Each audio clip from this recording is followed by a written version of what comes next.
Hey there and welcome back to our channel. Today we are addressing a common issue, Snapchat device ban. If you have been logged out of your account, don't worry, we have got 5 ways to help you get back on Snapchat after a device ban. So let's dive right in.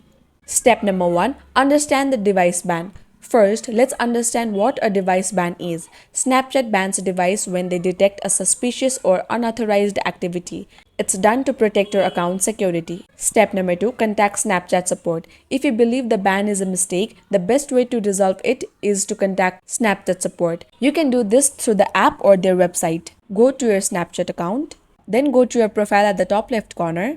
There you can see a gear shift icon in the top right corner. Click on it, scroll down and find support. There you can go to I need help. There you can see 3 horizontal lines at the top right corner. Click on it. A menu will pop up and you can see contact us at the very bottom.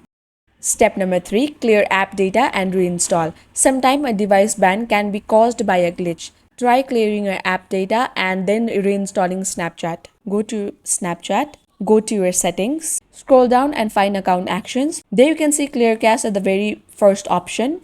Click on it. All of your cake will be cleared, your memories backup won't be deleted. So continue the action and the cache is successfully cleared. After clearing the cache, try uninstalling the app first, then reinstalling it again. Step number 4, use a different device. You can also try logging in from a different device. If the ban was linked into a specific device, this can provide a temporary solution. And finally, step number 5, create a new account. To create a new account, watch our How to Create a Snapchat Account. You can get the video link at the description box. If all else fails and you cannot resolve the issue, creating a new Snapchat account might be the last option. So there you have it, 5 ways to fix a Snapchat device ban and get back to snapping. Remember, it's crucial to use Snapchat responsibly to avoid these issues in the future. If you found this guide helpful, please give it a thumbs up and subscribe to our channel for more useful tips and tutorials. Thanks for watching and I will see you in the next one.